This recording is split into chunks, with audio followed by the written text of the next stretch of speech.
Ibu bapak yang dirahmati Allah, tahu nggak di kamar mandi itu ada jin? Nama jinnya itu khola. Apa namanya? Khola. Mau nggak mau, suka nggak suka, ibu masuk kamar mandi ketemu sama dia.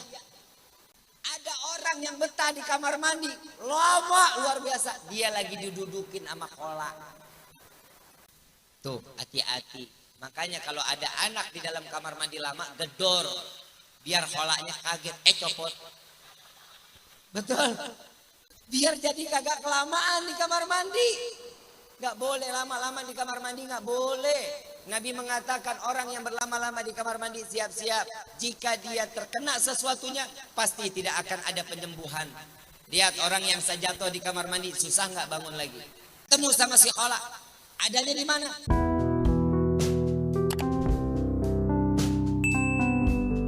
Alhamdulillahirabbil alamin, wassalatu wassalamu ala asyrafil anbiya'i wal mursalin wa ala alihi wa sahbihi ajma'in, amma ba'd.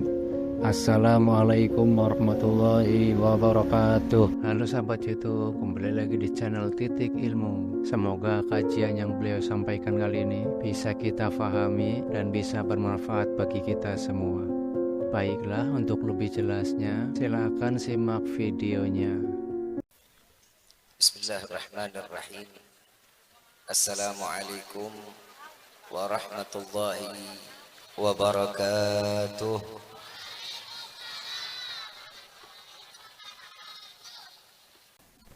Hadirin wal hadirat rahimakumullah. Perayaan Maulid adalah salah satu bukti syukur setiap umat Nabi Muhammad atas dilahirkannya Nabi sallallahu alaihi wasallam. Ada salah satu sahabat bertanya kepada Sayyid Muhammad bin Alwi Al-Maliki. Di dalam kitabnya mengatakan, ada salah satu muridnya bertanya, wahai Habib, jauh lebih mulia mana, malam Lailatul Maulid atau Lailatul Qadar? Yang kita tahu Lailatul Qadar telah terbukti dan ada di dalam firman Allah, inna anzalnahu fi lailatil wa ma adraka ma lailatil. Jelas Allah Subhanahu wa taala mengatakan di dalam bulan Ramadan terdapat malam lebih baik daripada 1000 bulan. Di mana bulan tersebut, malam tersebut terdapat anugerah, berkah, hikmah, taufik, hidayah, maghfirah, semua terdapat di dalam malam Lailatul Qadar.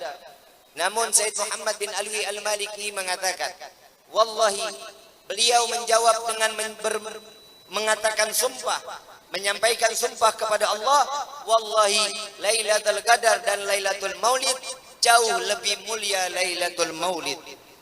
Pertanyaan setiap manusia pasti akan bertanya, kok bisa Lailatul Maulid jauh lebih mulia daripada Lailatul Qadar? Dikatakan oleh Sayyid Muhammad bin Alwi Al-Maliki, sesungguhnya tidak akan pernah ada Lailatul Qadar kalau bukan karena ada Lailatul Maulid.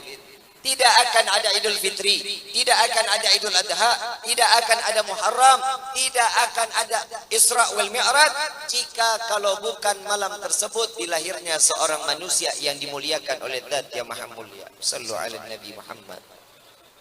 Ini perayaan Maulid seperti ini juga banyak pro kontra. Kalau kita yang merayakan ini kan kita pro ya. Kita pro lah nih kepada Nabi Muhammad sallallahu alaihi wasallam. Saya sekarang mau tanya, kita bangga nggak punya Nabi Muhammad? Senang? Bahagia? Apa kebahagiaannya? Apa yang kita banggakan?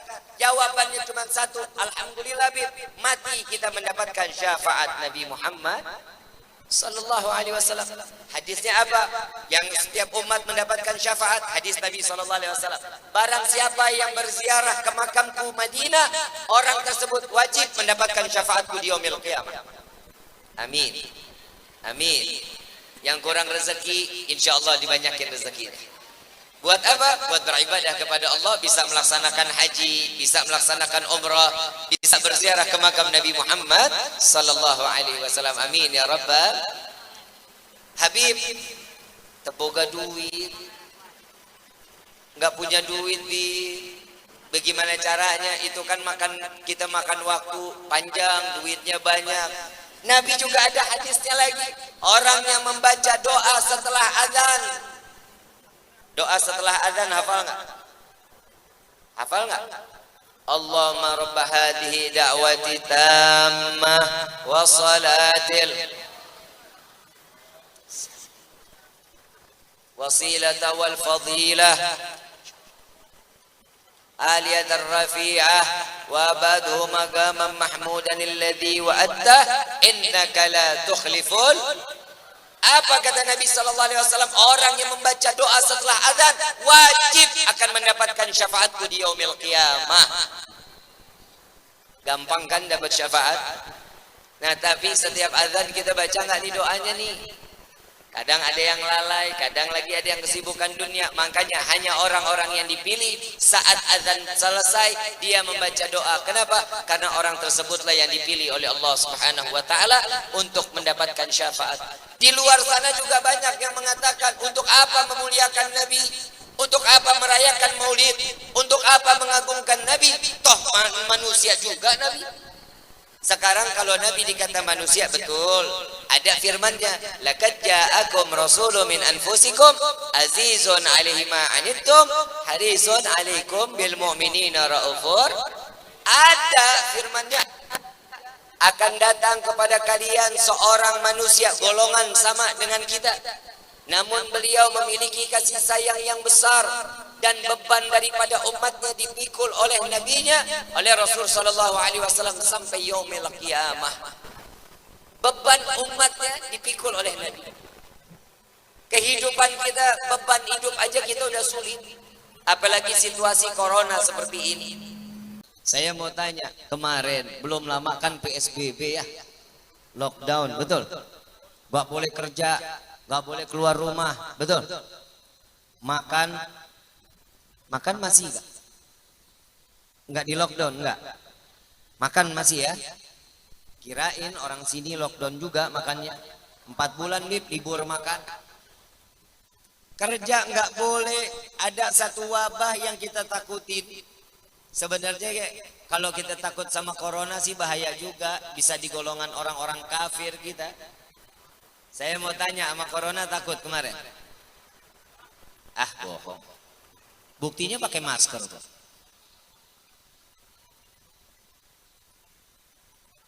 Kalau pakai masker, tolong pakai masker boleh 1 jam dibuka maskernya, cari oksigen yang baru.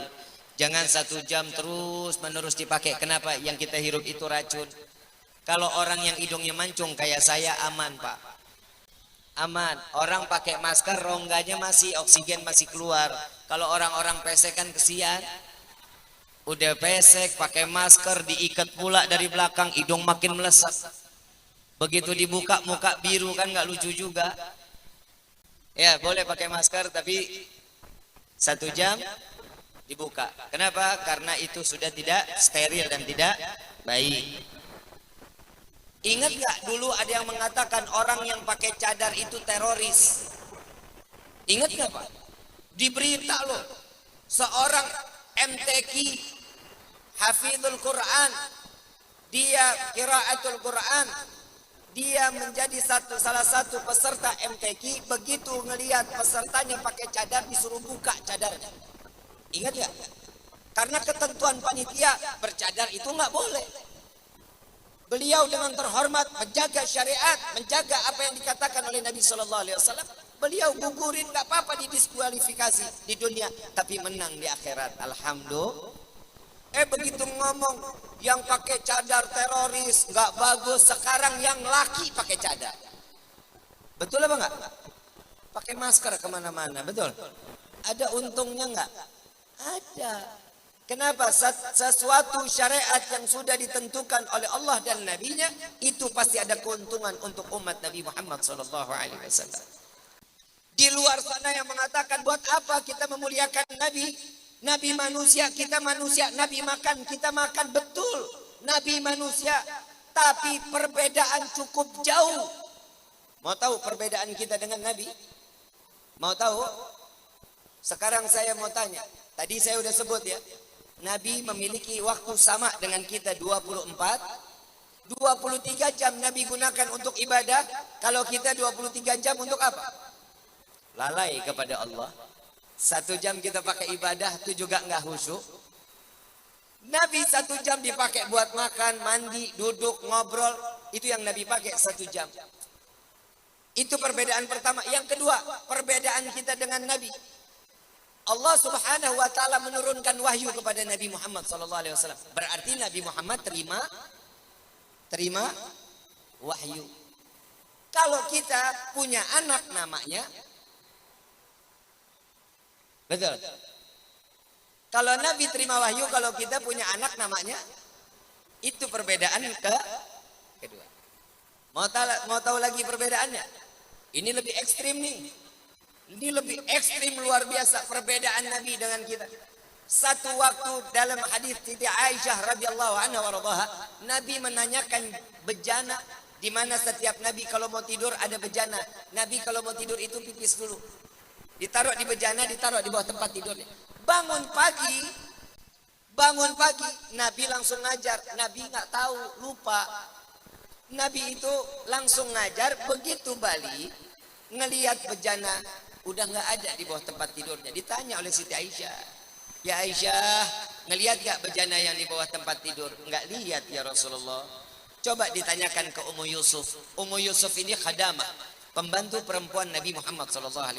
Coba ditanyakan kepada Ummu Yusuf. Ditanya ke Ummu Yusuf, ayo Ummu Yusuf, ngelihat nggak bejana yang di bawah tempat tidur? Lihat ya Rasulullah. Mana? Diambil sama beliau, dikasih. Ini dia ya Rasulullah. Isinya mana? Pipisnya Nabi ditanya, isinya mana? Oh, isinya sudah dibuang. Dibuang kemana? Di sini ya Rasulullah. Pipis Nabi diminum. Apa kata Nabi? Wahai Ummu Yusuf, engkau ahli neraka, engkau kafir, engkau enggak. Nabi tidak mencaci dan tidak memaki Ummu Yusuf. Namun Nabi SAW mengatakan, wahai Ummu Yusuf, engkau sampai matinya tidak akan terkena penyakit di dalam tubuhmu. Pipis Nabi jadi obat, pipis kita jadi apa? Saya mau tanya, ibu cinta sama bapak? Bu, cinta nggak sama bapak? Pernah minum pipis bapak? Cintamu dusta. Pak, bapak cinta sama ibu? Pernah minum pipis ibu? Cintanya dusta. Itu yang ketiga. Yang keempat, perbedaan kita dengan Nabi. Ini baru masalah zahir, baru masalah zahir. Belum masalah batinnya, belum. Ibadahnya Nabi belum. Nabi buang air besar ke belakang rumah. Saat kotoran Nabi keluar, bumi terbuka. Kotoran Nabi dimakan bumi, kotoran kita siapa yang makan? Siapa yang makan? Ikan lele. Ikan lele dikasih makanan begituan juga enggak doyan. Nabi kotorannya mulia sampai bumi menutupi daripada aib Nabi Muhammad SAW. Ada lagi. Itu yang kelima sekarang. Nabi kalau mau zuhur 20 menit atau 30 menit sebelum zuhur, Nabi tidur di Masjid Nabawi madhab kiblat, tangannya jadi bantal. Madhabnya miring, persis kayak jenazah. Betul ya? Jenazah kalau dimakamin madhab kiblat, tidurannya miring. Ini orang Kerta apa tadi? Kerta apa? Kertasari. Orang Kertasari jenazahnya berdiri apa tidur miring? Nggak ada yang berdiri, nggak ada. Oh kali ada yang berdiri. Miring. Nabi SAW tidurnya seperti itu. 20 menit, 30 menit sebelum zuhur. Nabi tidur tangan sebelah kanannya jadi bantal. Itu sunnah tuh kalau kita mau jalanin. Ibu bapak sebelum zuhur tidur 20 menit atau 30 menit menghadap ke kiblat. Kalau yang lagi di rumah. Tapi itu jalanin aja. Mumpung ada kesempatan melaksanakan sunnah. Di saat itu ahlul Arab lagi panas luar biasa. Sampai-sampai tidurnya Nabi, jubahnya keangkat. Perutnya Nabi sampai ke punggung, keringatnya terus bercucuran. Ngelihat keringat yang banyak, satu saudara Nabi ambil botol, ditadangin keringatnya Nabi. Nabi dalam keadaan tidur. Begitu Nabi bangun, sepupunya ambil. Ditanya sama Nabi, Itu buat apa? Ya Rasulullah, aku izin minta keringatmu. Untuk apa? Aku ingin jadikan minyak wangi untuk aku beribadah kepada Allah. Keringat Nabi jadi minyak wangi, keringat kita. Apaq bin Asam. Betul. Jelas perbedaan kita dengan Nabi? Jelas belum? Berarti kita pantas nggak beriman kepada Nabi? Wajib nggak beriman kepada Rasulullah? Kenapa? Zahirnya aja mulia. Zahir. Ini ada lagi. Ada satu riwayat saat Nabi mengajar, Nabi itu ngedam. Itu tangan sahabat berebut ada di depan wajah Nabi. Buat apa? Yang tangannya duluan, ludahnya Nabi ditaruh di tangannya. Setelah itu disapu oleh sahabat dari ujung rambut sampai ujung kaki. Ludahnya Nabi, ludah kita. Ustadz, Kiai, Habib, nggak bakal ada tangan yang begini, nggak ada. Betul nggak? Itulah kemuliaan Nabi Muhammad SAW. Saking mulianya di dalam kitab Kasyafatus Saja yang dikarang oleh Imam Nawawi Al-Bantani, beliau mengatakan air maninya Nabi, tahu air mani? Air mani Nabi suci, mensucikan. Kalau kita, air maninya kita suci, tidak mensucikan. Tapi kalau beliau mengatakan air mani Nabi suci, mensucikan. Bisa buat wudu, bisa buat mandi wajib, boleh. Tapi di dalam riwayat Nabi tidak melakukan hal tersebut. Saking mulianya Nabi Muhammad sallallahu alaihi wasallam. Sekarang kita kumpulkan atas dasar bergembira, betul? Gembira enggak? Ya gembira lah, Bib, dapat berkat. Betul. Itu hadiah di dunia, belum hadiah di akhirat. Tahu Abu Lahab, tahu? Tahu Abu Lahab? Kenal? Saudara? Apa tetangga? Abu Lahab dapat keringanan setiap hari Senin karena bergembira atas dilahirkan Nabi Muhammad SAW. Bagaimana kita yang kumpul datang Rabiul Awal gembira luar biasa, beli baju baru, pakai minyak wangi, rumahnya dicat. Kenapa? Menyambut di mana bulan tersebut adanya bulan Maulidun Nabi Muhammad SAW. Nah sekarang saya mau tanya, selama bulan Rabiul Awal udah pada beli baju baru belum? Katanya cinta. Kalau orang katanya orang Kertasari susah amat namanya ya.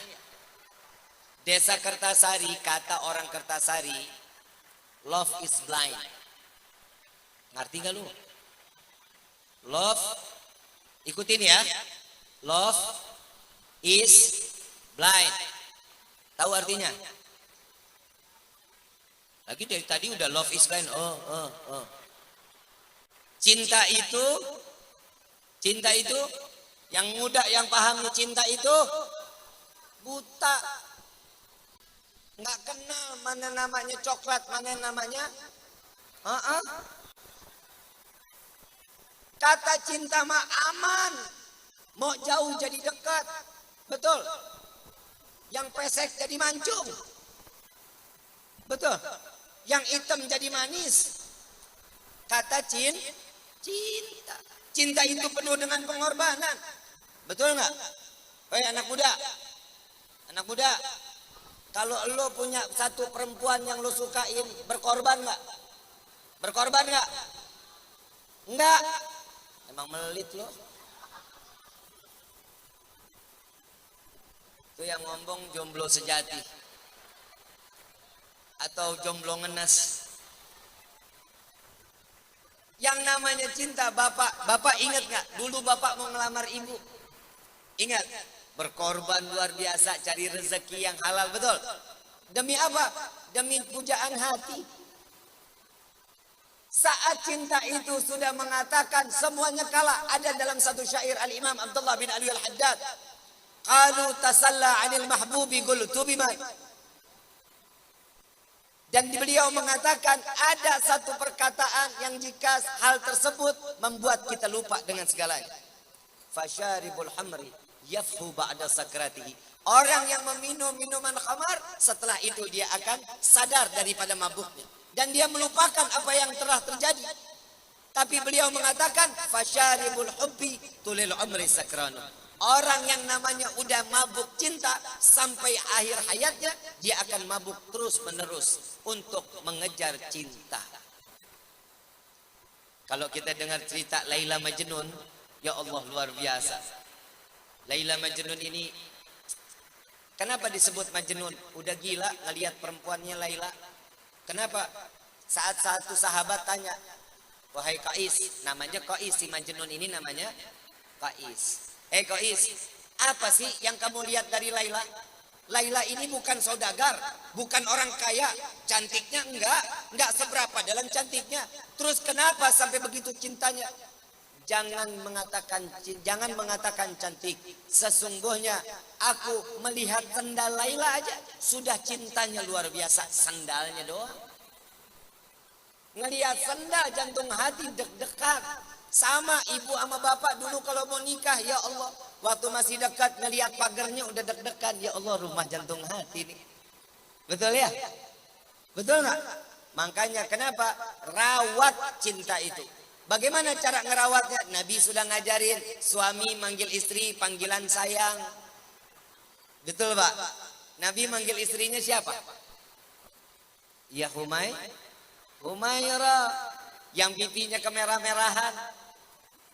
Yang bapak bingung, itu dia Bib, masalahnya Bib. Istri saya nih hitam legem. Jangan dipanggil Blacky, jangan. Gak boleh, dosa lu. Jangan dipanggil Blacky, panggilnya apa? Manis, tuh kan? Gitu bisa ya. Walaupun tangan manis gitu juga nggak apa-apa.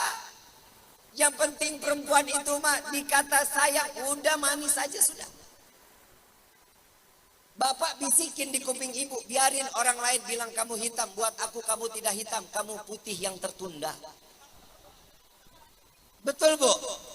Ibu dikituin bunga nggak hati? Bunga. Orang lain bilang nggak sempurna, tapi suami bilang sempurna, alhamdulillah. Karena itu cinta. Betul ya? Ini kayaknya ngomongin cinta paling asik. Setuju ya? Setuju ya? Coba kita lihat ya. Ada perempuan orang Kertasari. Betul ya? Gak salah ya? Orang Kertasari, nengnya orang Kertasari. Yang laki, AA-nya, orang mana ya? Watu Belah, deket dong. Dekat apa jauh Watu Belah? Yang jauhan dikit. Apa? Sumber ya, dekat jauh 3.000, jauh dekat 5.000, baiklah. Si Eneng orang Kertasari, si AA orang Sumber. Si Eneng telepon AA, Assalamualaikum A, Waalaikumsalam yang. Kan anak muda sekarang begitu, baru cem-ceman nih sayang-sayangan manggilnya ayah bunda. Betul ya? Abi Umi, ya. Baru pacaran aja ngomong ayah bunda, abi umi, entar begitu putus jadi janda. Udah jangan suka berlebihan. Tuh lihat, cinta itu membutakan, panggilan aja pantas aja kayaknya. Padahal itu kan nggak pantas, padahal orang tua aja, suami istri, panggil suami istri itu ayah ibu, makruh hukumnya. Makruh, nggak boleh. Suami manggil istri ibu, yang istri manggil suami bapak, makruh hukumnya. Terus panggilannya apa? Sayang, bebek, hani, cinta, betul, hobi. Bisa kan begitu? My love. Bisa nggak? Kayak merek spray ya? Si A ditelepon sama si Eneng dari Kertasari. Assalamualaikum A, Waalaikumsalam yang. A, aku sendirian di rumah A. Langsung kotor pikirannya. Anak muda geblek. Terus kenapa Neng? Di sini hujan A, gede banget A. Wah, eng.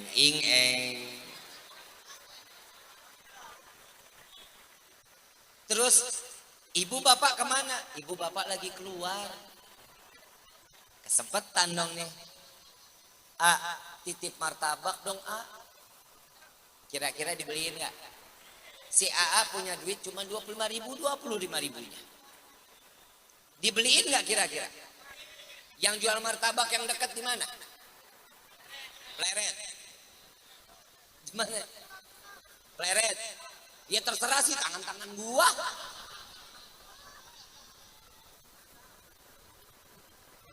Beli martabak di Pleret. Begitu dari Sumber mau beliin martabak, nyalahin motor, bensin beak. Jalan nggak kira-kira? Jalan terus demicin, nggak masalah. Motor tinggal jalan kaki ke Pleret. Begitu ngelihat di menu, ngos-ngosan nih sambil lihat menu, yang telur 2 18.000, telur 3 23.000. Dibeli nggak? Dibeli yang mana? Telur 2 apa telur 4? Telur 4 beli. Walaupun isinya 24.000, beli. Sisa 1.000 perak, beli martabak. Begitu jadi hujan gede. Itu di AA nih, di AA. Di Neng hujan udah reda. Di AA mulai dari Pleret jalan kaki sampai Kertasari. Gak punya payung, gak ada. Ngelihat pohon pisang, daun pun menjadi saksi cinta kita. Betul? Betul? Dipayungin. Martabaknya dibawa sampai depan rumah, sampai berkeringat martabaknya. Martabak panas ditutupin, keluar uap nggak? Ada airnya nggak? Yang namanya karton yang selamat menikmati itu kertasnya jadi lembek. Kenapa? Udah basah. Martabak tadinya keker, dedok, gede, semok. Begitu nyampe tipis. Kenapa? Kemasukan angin. Betul ya? Betul ya? Habib tahu benar, saya pengalaman yang begituan. Begitu sampai rumah, ketok pintu rumah, yang buka bapak moyangnya. Kecewa nggak? Kalau pikiran kotor, kecewa. Kalau pikiran karena cinta, alhamdulillah bapaknya ada. Bapaknya begitu buka pintu, kumis mablang. Sebelah kiri tatoan, sendok sama garpu. Sebelah kanan, rumah makan. Belakang, selamat menikmati. Serem banget tuh bapak. Ada apa? Mau titipin martabak pak buat Neng. Oh iya, terima kasih. Diambil, ditutupin pintu, ditawarin teh kagak, disuruh masuk kagak. Kecewa nggak? Kalau dasar cinta nggak bakal kecewa. Kenapa? Alhamdulillah martabak yang makan satu keluarga. Alhamdulillah. Telepon dari depan rumah. Assalamualaikum. Neng, katanya nggak ada bapak, nggak ada ibu. Itu ada. Apa jawabannya? Iya, udah pulang. Emang dari mana? Kondangan belakang rumah. Saking cintanya sampai lupa bapak keluar kemana, kita nggak tanya di awalnya. Begitu ada baru kita tanya. Menutupi cinta itu, menutupi hati. Tatkala apa yang harus dipertanyakan lupa. Itu namanya cinta. Makanya perempuan punya harga diri sedikit. Ibu punya anak perempuan didik, punya harga diri. Yang muda banyak nggak anaknya? Coba anak muda. Anak muda perempuan banyak nggak? Jangan jadi kayak buah dong. Jangan kayak jeruk. Tahu jeruk? Ibu kalau mau beli jeruk dipencet nggak bu? Dipencet nggak? Kalau keras mau dibeli? Ogah, asem. Betul. Yang cari apa? Keras enggak, lembek enggak. Betul ya?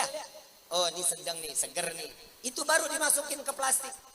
Yang dipencet awal tadi keras, ditaruh enggak? Diambil enggak? Perempuan sekarang modelnya cemak sono, cemak sini, cemak sono. Itu yang bahaya, hati-hati. Jadi perempuan itu punya harga diri kayak duren. Tahu duren? Mau cium aja jauh. Coba deketin, model kayak saya, ambles nih hidup. Benar-benar. Duren dilempar, gak ada yang mau bejek. Siapa yang mau bejek? Habis tangan hancur. Allah sudah kasih kemuliaan kepada seorang perempuan, diangkat derajatnya, surga ada di bawah telapak kaki. Ibu itu perempuan apa laki? Gak ada di bawah telapak kaki bapak, gak ada. Ibu itu perempuan apa laki? Perempuan diangkat derajatnya oleh Allah melalui Nabi Muhammad SAW. Jangan ngerendahin diri. Kalau ada laki-laki yang mengatakan, Neng, I love you. Maaf, Pak, saya tidak terima I love you. Saya butuhnya gobil tuh. Itu baru perempuan istimewa. Lu baru dikasih bunga dikit. Norak banget. Anak muda. Woi anak muda. Cari kerjaan yang benar. Jangan cuma di sejadah doang, majlis jalan terus, malam tidur sampai tengah hari bolong. Begitu subuh kagak, nyari duit pusing, umur udah tua, nikah kagak. Ada orang minta air, Habib doain saya, semoga biar cepat dapat jodoh. Kan gue bingung doanya. Ya kalau orang yang minta doa, Bib, doain Bib biar hati saya tenang, ada doanya. Ya mugallibal qulub tsabit qalbi ala dinik. Ada lagi doanya apa? Bib, saya ada penyakit, Bib. Semoga air ini, Bib, saya minta biar diangkat penyakit saya. Ada doanya, salawatnya. Allahumma salli ala sayyidina Muhammadin tibil qulub wa dawaiha wa abdani wa syifa wa nuril absari wa diya ila akhir. Itu ada doanya. Kalau anak muda laki minta air, Bib, doain biar cepat dapat jodoh. Kan gue bingung. Terus lo minum, lo berubah jadi Brad Pitt. Kerja, laki itu nggak perlu air buat jadi cepat dapat jodoh. Kerja, dapat gajian, jajarin duit di pinggang. Perempuan mana pasti mau. Perempuan itu ternilai. Yang namanya perempuan kalau udah ngelihat duit hijau. Benar-benar, betul nggak Bu? Betul nggak? Perempuan matre kan? Nggak terima saya bilang matre. Sekarang saya mau tanya, saya punya duit 100.000 sama 1 juta, ibu pilih yang mana? Emang matre. Itu aja milih yang 1 juta, itu juga baru angan-angan, belum tentu dikasih. Udah mikirnya 1 juta. Itu kan, yang namanya perempuan itu matre. Jejelin duit, ngikut. Bib, duit itu perlu, Bib, buat beli dandanan, betul nggak? Ya emang benar kodratnya perempuan mat. Jadi jangan marah kalau dibilang perempuan matre. Jangan marah. Kalau ada laki-laki yang bilang perempuan matre, emang dasar lakinya kere. Betul nggak? Kerja lu makanya. Nabi dari kecil udah pinter kepala kambing. Udah pinter dari rezeki. Buat apa Nabi tahu? Nabi butuh makan. Saat Nabi kerja dapat rezeki jujur, itu yang dicari perempuan. Itu betul. Juga jangan sama laki-laki. Ibu dikasih duit, ibu bapak nyari duit, ngasih rezeki. Betul. Alasan buat beli dandan, betul. Beli bedak, beli eyeliner, betul. Sekali-kali pakai dong dandan di depan suami. Ini dandan apek amat. Dari mulai bangun tidur sampai mau tidur udah begitu aja adanya. Bedak kagak pakai. Kalau bedak sekali pakai tepung. Biar irit dikit manusia ngapa? Bu, ibu dandan itu sorga buat suami. Ibu dandan nyenengin suami sorga, ibu demi Allah. Nabi yang ngajarin. Apa kata Nabi? Hei para istri, jadilah kalian pelacur suami kalian. Pelacur. Tahu pelacur? Jual diri. Tapi suami jangan kemana-mana ya. Oh ini hadisnya dari Nabi. Nabi dari Habib Rifki. Jangan. Nggak boleh begitu. Jadi pelacur untuk suami. Dandan yang rapi, rambut diriap, yang wangi, jangan apek. Jangan baru kawin, wangi banget kayak kuburan baru. Giliran udah punya anak 2, mulai balpirik, cap kampak. Balsam, betul Pak, betul Pak. Kebayangkan kita, Bapak kangen, wangi-wanginya juga fresh care. Bapak pengen peluk sayang kesian, Bapak jontor mulutnya, panas luar biasa. Kasih yang pakai dasar bolong atas samping, jangan pelit banget yang begitu. Jangan peniti lagi. Habis adem, Bib, mau adem, taruh kipas angin di dalamnya. Jangan kelewatan sama istri, sama suami nggak boleh begitu. Ibu betul punya milikin sorga di bawah tapak kakinya, tapi ingat sorganya istri sama suami. Senengin suami itu senang kalau ngelihat perempuan itu dandan, capeknya hilang, betul nggak Pak? Bapak capek masuk rumah ngelihat istri, ya Allah capeknya taruh di pagar, nggak dibawa masuk. Kenapa? Senang, hatinya bunga. Dikasih duit juga senang, ya Bu ya. Lagi bapak jangan cuma mau bayarin bajunya ibu, kalau lagi giliran maulid kreditan suruh bayar. Betul Bu. Seragam pengajian ada nggak? Yang bayar siapa? Bapak. Jangan cuma mau bayar sekali-kali pakai Pak. Nggak kebayang kan bapak pakai gamis, ada payet-payetnya bunga-bunga, pakai kerudungannya syar'i. Nggak apa-apa.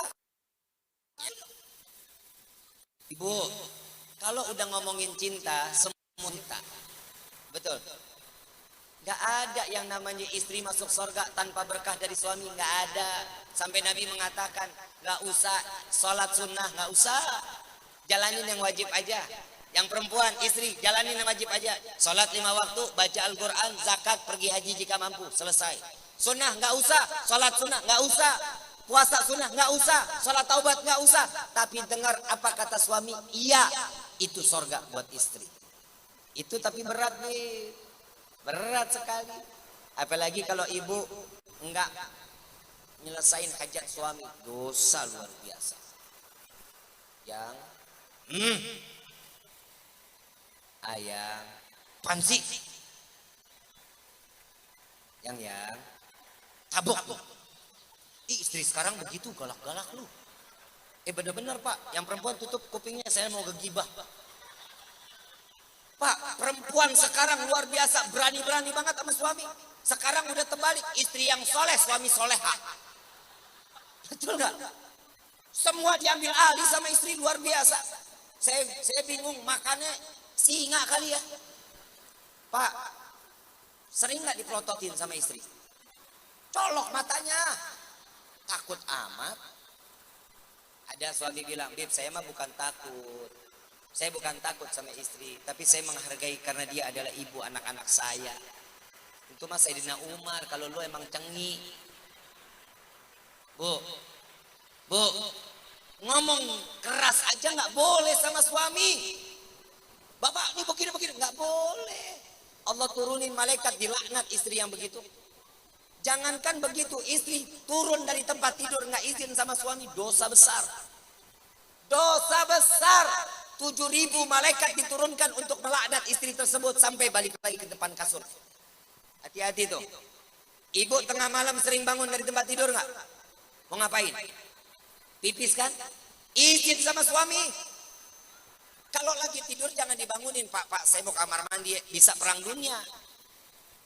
Ngomong aja dalam hati, Pak, saya izin kamar mandi ya. Kenapa? Allah melihat, malaikat tahu. Ini ada di kitab Quran, di kitab Quratul A'yun. Ada di kitabnya hadis Nabi SAW. Jangankan itu, ibu ngebelakangin suami lagi tidur, dosa. Ya Allah, Bib, kok nggak enak banget ya Bib jadi istri?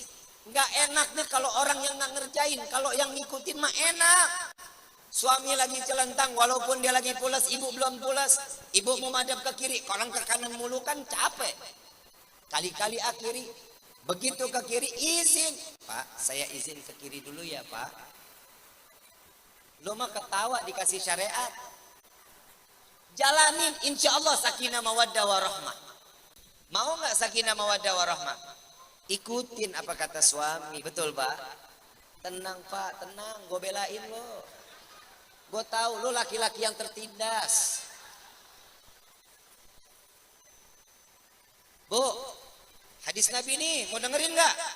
Barang siapa seorang istri mencucikan pakaian suami, tuh 1000 derajat diangkat oleh Allah. Amin. Amin. Amin, lu lemes amat.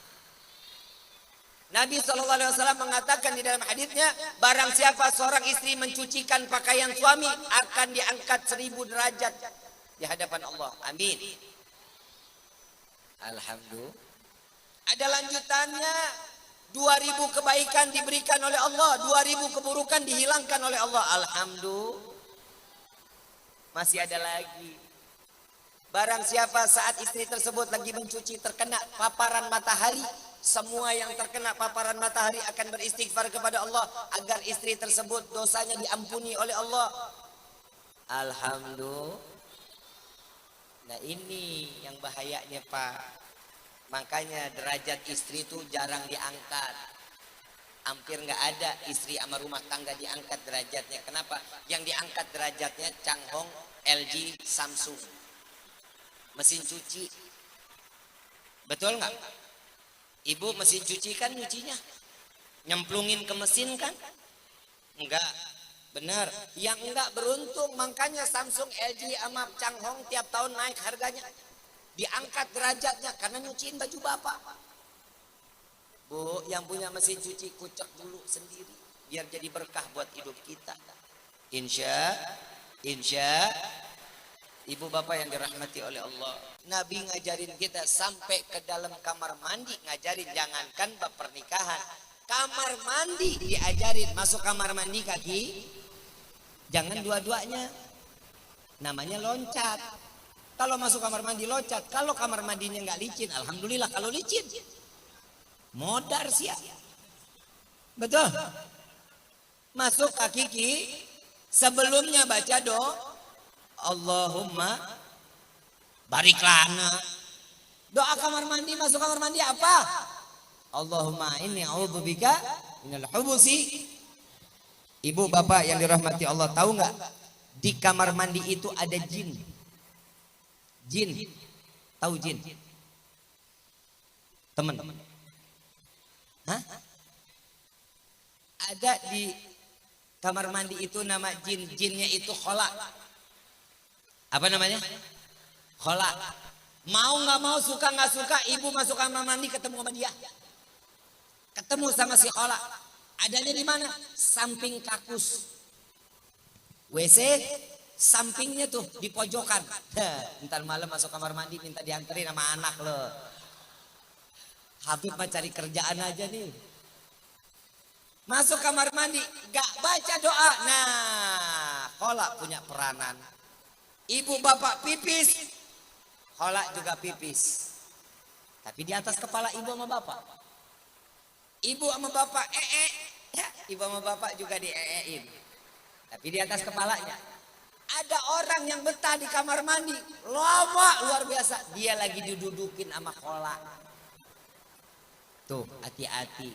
Makanya kalau ada anak di dalam kamar mandi lama, gedor biar kholanya kaget, copot. Betul. Biar jadi kagak kelamaan di kamar mandi. Gak boleh lama-lama di kamar mandi, gak boleh. Nabi mengatakan orang yang berlama-lama di kamar mandi siap-siap. Jika dia terkena sesuatunya, pasti tidak akan ada penyembuhan. Lihat orang yang sejatuh di kamar mandi, susah nggak bangun lagi. Banyak ada penyakitnya kan? Itu khola kerjaannya. Makanya jangan suka berteman sama khola. Makanya Nabi ngajarin, masuk kamar mandi baca doa. Masuk kamar mandi gunakan kaki kiri. Saat kita buang air kecil, buang air besar dalam keadaan jongkok, jangan pernah celentang. Apalagi tengkurap, susah. Betul. Dalam keadaan jongkok. Setelah jongkok istinja pakai tangan. Tangan, jangan pernah dua-duanya, repot. Megang dayung sebelah mana? Nah, jadi tangan kiri. Masuk kamar mandi sampai pengerjaan istinja, sampai keluar kaki. Pahalanya udah berapa itu? Pahala masuk kamar mandi ngikutin sunnah Nabi, pahala. Apalagi kalau seorang istri cuman kerjaannya senyum aja depan suami, pahala luar biasa. Senyum aja, mulai ini malam mau tidur bapak. Ya pak ya, pokoknya iyahin aja. Istri yang begitu. Nih kalau yang bapaknya nggak datang, hati-hati bu. Besok melek mata, saya. Makan siang, ayah. Senyum terus senyum. Pasti malam ditabok sama bapak. Kenapa kemasukan? Orang nggak pernah senyum. Makanya senyum. Senyum itu, Nabi itu tabassum. Nabi itu orang yang murah senyum. Sama musuh aja Nabi senyum. Sama pembenci aja senyum. Ibu bapak ada tetangga yang bikin gedek, senyum nggak sama dia? Ogah banget dia. Kalau bisa diapain? Tabokin. Jangan, nggak boleh, senyum. Akhlak Nabi SAW. Ada nenek-nenek tua Yahudi, setiap subuh kerjaannya cuma meludahi Nabi. Hidupnya nih nenek umurnya 83 tahun. Nabi itu jaraknya 10 meter. Kalau jalan sampai ngedekat jaraknya kalau dikatakan itu 1,5 dari hasta. Setengah tangan jaraknya Nabi itu nggak jauh. Sampai sahabat tanya, ya Rasulullah, engkau udah benar jalan jauh 10 meter dari ibu. Malah tiap hari ngedekat. Kenapa? Apa kata Nabi? Aku takut saat dia meludahi aku, dia terjatuh. Lebih baik aku dekat. Diludahi Nabi tiap subuh, dielap cuman disenyumin. Ibu bapak mau sholat subuh diludahin, diapain tuh orang? Bejek, injek, gelindingin gitu. Betul nggak? Nabi enggak, senyum. 3 hari ini nenek nggak keluar. Nabi pikirin, nggak meludahi Nabi. Kalau kita nih 3 hari dia nggak keluar, dia rasa sakit, modar loh. Betul nggak? Numpahin. Kalau dia Nabi SAW enggak, dicari tahu kemana ini nenek. Sakit ya Rasulullah. Begitu Rasulullah masuk ke rumahnya, lihat berantakan, disapuin, itu nenek lagi tidur. Selesai disapuin, Nabi lari. Masuk sampai ke pasar, ambil manisan, ambil roti, sampai kembali lagi ke rumah nenek, ditungguin. Sampai ini nenek bangun, nenek ini kaget ngelihat Nabi. Ya Muhammad, buat apa kau datang kemari? Mau apa? Apakah kau ingin membalas dendam? Apakah kau ingin membunuhku? Enggak, wahai ibuku. Nabi masih mengatakan, tidak wahai ibuku. Aku datang ke sini untuk memberikanmu makan agar engkau sehat kembali, sehingga besok engkau dapat meludahi aku kembali. Nabi kasih obatnya biar besok bisa ngeludahin kita. Contoh akhlak Nabi Muhammad. Sampai ini nenek mengatakan, sesungguhnya betul engkau adalah utusan Allah. Aku bersaksi di hadapanmu ya Muhammad, tiada Tuhan selain Allah, dan engkau betul adalah Nabi Muhammad SAW. Coba kita lihat. Kebayang kita. Karena akhlak Nabi, seseorang bisa berubah hatinya. Coba kita punya akhlak sama orang. Ayo kita rubah akhlak kita, akhlak menjadi akhlak yang baik. Ikutin akhlak Nabi Muhammad SAW. Istri sama suami baik-baik, anak sama orang tua apalagi harus ikut serta dalam keadaan kebaikan dan gunakan akhlak. Hadirin wal hadirat rahimakumullah. Mudah-mudahan kita keluar dari tempat yang mulia ini, Allah berikan keberkahan bagi hidup kita, dan kita dijadikan sebagai hamba yang taat beribadah kepada Allah Subhanahu wa taala. Amin ya rabbal. Kurang lebihnya mohon dibukakan pintu maaf yang seluas-luasnya. Wabillahi taufiq wal hidayah. Wassalamualaikum warahmatullahi wabarakatuh. Subhanakallahumma wa bihamdika asyhadu an la ilaha illa anta astaghfiruka wa atubu ilaik. Demikianlah ceramah yang beliau sampaikan. Semoga bermanfaat dan menjadi barokah bagi kita semua, dan semoga kita dijadikan keluarga yang sakinah mawaddah warahmah. Amin amin ya rabbal alamin. Terima kasih sudah menonton channel ini. Wassalamualaikum warahmatullahi wabarakatuh.